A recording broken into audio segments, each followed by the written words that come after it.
The man who's currently in home economics and is also well known for his work in American Vandal, also 22 Jump Street, but now playing Bert Kreischer, the young version of Bert in The Machine, which is in theaters near you this very Friday. Jimmy Tatro is here on The Rich Eisen Show. So let me just jump right into it. Let's dive in. How are you pitched the role of being a young Bert Kreischer? How did that happen?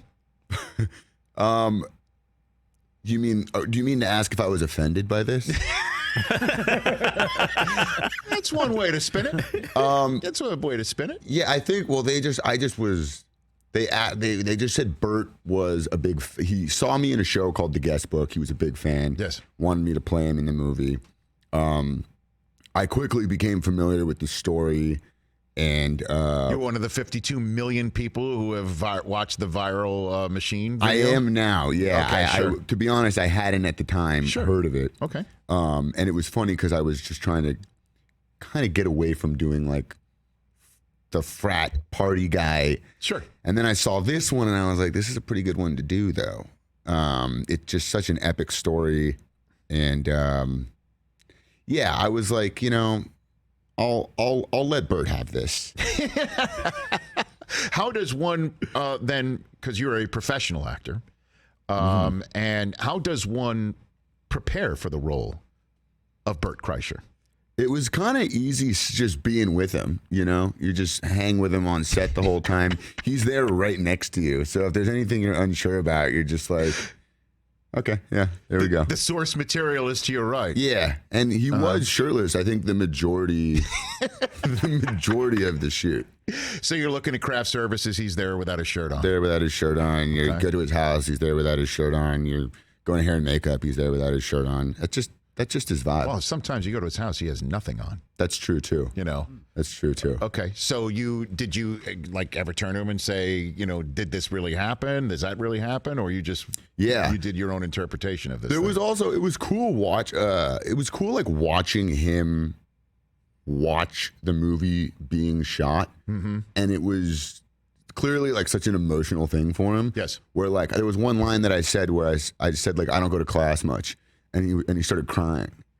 And I was like, what's up, man? You okay? And then he was like, no, it's just crazy. Like I actually said this. And then now here we are, and there's a big movie being made. We're in Serbia. It's just surreal. And I was like, that's pretty cool. It's cool to, hear a real quote that you said from 20 years ago in a movie now. Well, now you and Harrison Ford have something in common. You're in a Mark Hamill film as well. I hadn't thought about it like that. Look at that. Wow. Look at that.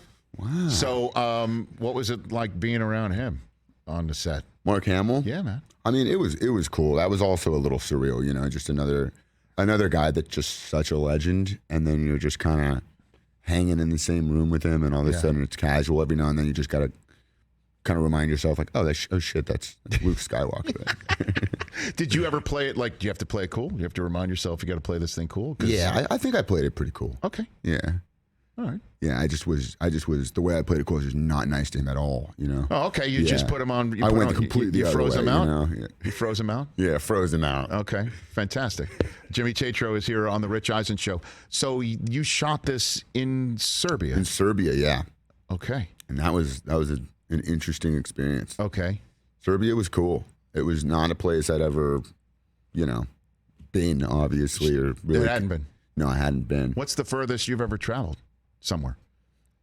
Antarctica. Oh, really? Yeah. Okay. And funny you ask. It's actually the furthest place you can go, I think. Is that right? What were you doing there? I just got invited on this crazy trip. By who? Just a friend of mine who put together this kind of a wild trip, but it felt like the furthest I've been. Like it felt like you were packing to go to space, basically. Okay. So what do you mean? It was a friend like, hey, I'm going to Antarctica, and yeah, seems like you're something like that. You're kind of hiding something from me right now, Jimmy. Okay, it was a heist. Okay. What do you mean it was a heist? No, it wasn't a heist. It was just an interesting group of people that a friend put together to go on this. We want names. Big, I know. I don't want to be the name dropper, though. You have to be. Are you kidding me? I mean, first of all, let me just put it this way: I am one of the worst name droppers of all time. And I'm trying to... Worst or best? Worst or It best? depends how you view the language, you know? I would say best. I don't mind it. I don't mind a name drop. All right, I'll give one name. How about that? Sure, okay. Sean White. Okay. Yeah. All Now we're right. getting We went somewhere? snowboarding in Okay. Antarctica. You went snowboarding with Sean White? Yeah. How good are you at snowboarding?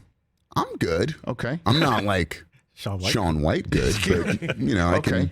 we can hang together and Okay. and you know, I'll just do less cool stuff than him. Okay. But yeah. All right. I'm going to give full disclosure now. In this chair on Friday, Bert Kreischer told me, ask him about Antarctica. Because he knew I wouldn't want to give names. That's what he said.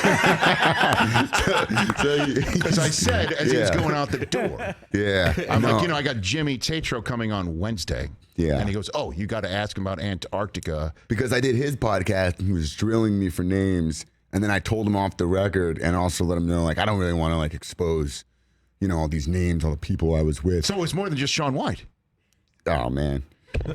So it was more than it's a Sean safe White. I'm here. in too deep now. Yeah, I mean, yeah, there was a lot of cool people, but I gave one, you know. How about initials? What if we get initials?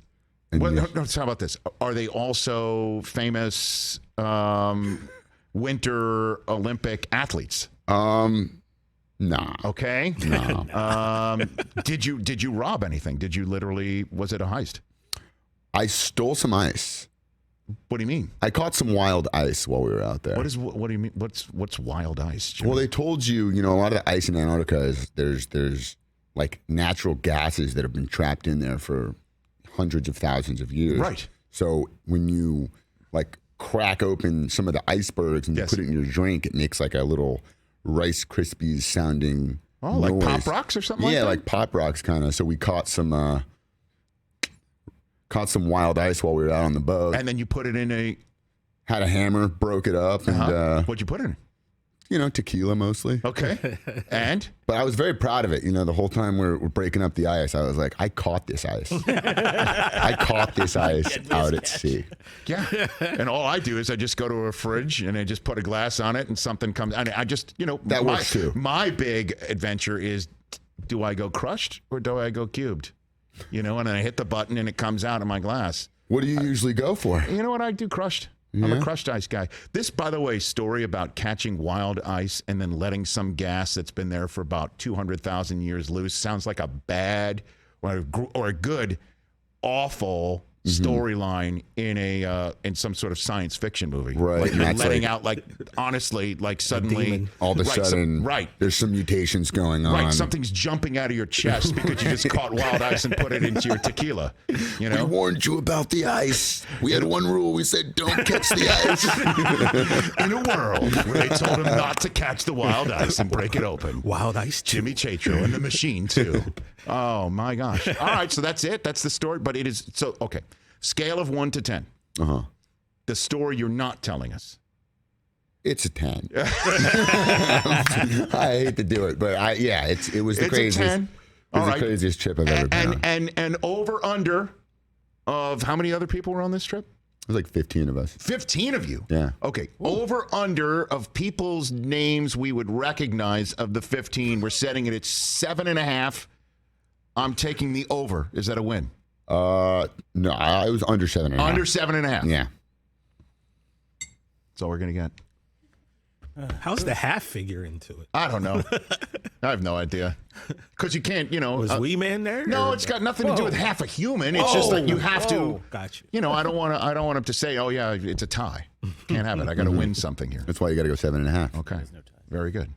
All right. So, what did you learn about Bert Kreischer, Jimmy? Out of I playing him in the learned- machine. What did you learn about him? I learned a lot about Bert Kreischer. I think Bert Kreischer is like a walking advertisement for a good time. I think he's very authentic and genuine. And I think the thing that you just got to love about Bert is he's just so grateful and happy for everything that he has.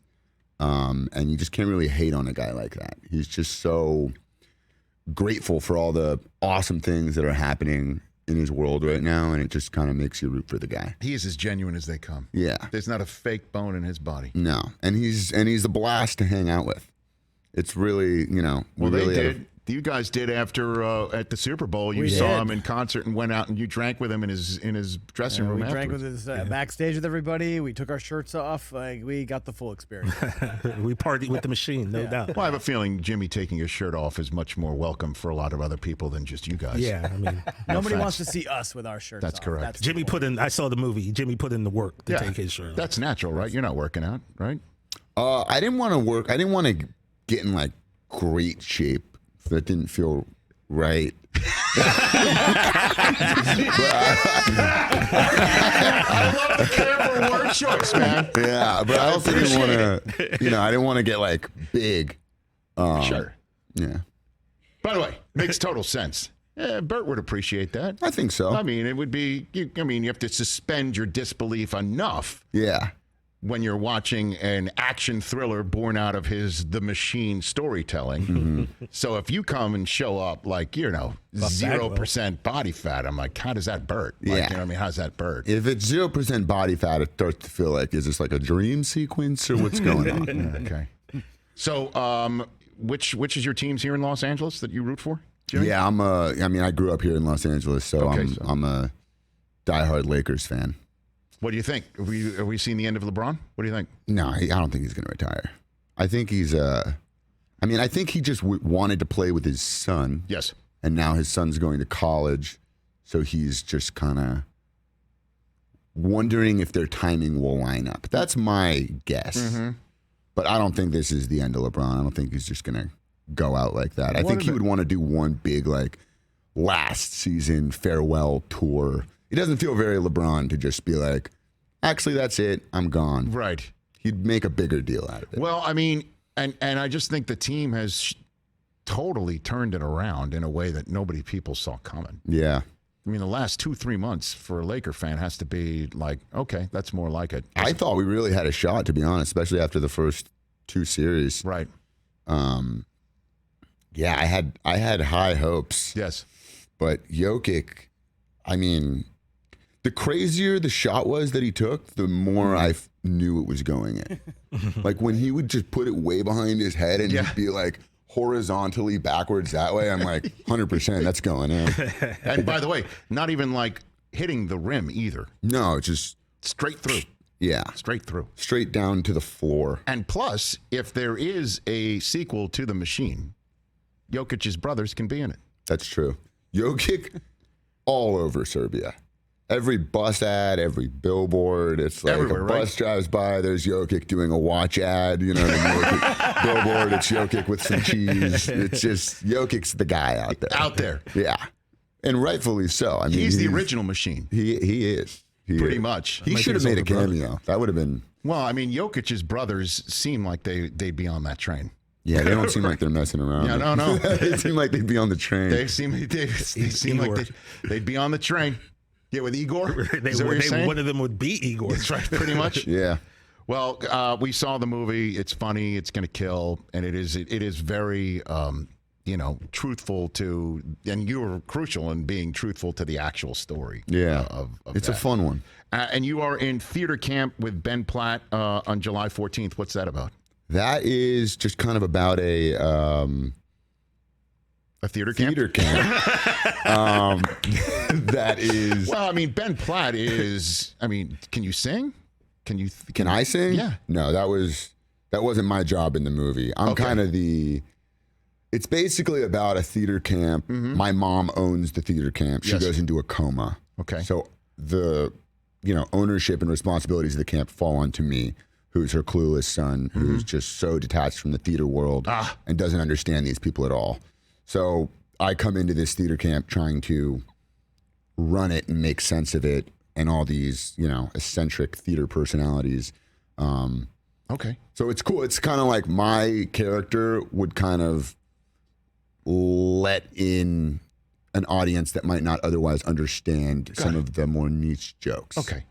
So you haze Evan Hansen in this film? Is that what it is? Pretty much. Not quite. Okay. No. All right. I don't want to reveal too much here because again, I don't know what you're trying to hide more, the plot of this film or your trip to Antarctica. No, I can talk about the movie. I can talk about the movie. Okay, but Antarctica is like freaking Fight Club, man. Like you're not going there at all. Yeah, but so theater camp, you know. So hold on a minute, just to revisit this one last time. So Bert told me to ask you about this, not because he knew the story. No, he knows. Oh, he knows the story. He knows. And he tried to get you to tell it publicly on the Bertcast. He just wants me to feel uncomfortable because I don't want to give away names and information, you know, on TV. So it's a humility thing, or it's just like this is personal stuff for these other people that might not. I just don't want to I was on a trip with some people. I don't want to go around being like, I was on a trip with this guy, you know. Oh, so it's a humility thing. Yeah, sure. All right, so next time you come on, I want you to check your humility at the door. All right? I'm sorry. Honestly. I mean, you have to check your humility at the door. We're a name-dropping program. It's a safe space for name dropping. I gave a name. I dropped a name. A name. I dropped a name. Good enough. Hey, Jimmy, how about this? Who's the most famous person, your classmate that you had at Notre Dame High School? Because I know a ton of actors and athletes come out of. There was. I went to school with Giancarlo Stanton. Oh, if we're talking Notre Dame High School, go Knights. You knew when he was Mike. I knew him when he was Mike. Yeah. And I thought he was going to the NFL. Is that right? Oh, yeah. He was 6'5", 6'6" as a senior in high school, like catching passes with one hand, pushing the dude off him. And then he would play strong safety. He was unbelievable. And I remember thinking freshman year, I was like, if this guy doesn't go pro as a receiver, he could be the #1 punter in the NFL. Punter? Because this dude could punt like nothing I've ever seen before. Giancarlo Stanton can punt? Send sky balls from the 20 to the end zone. It was incredible. And then basketball season came around, and I go, oh, maybe he's a basketball guy.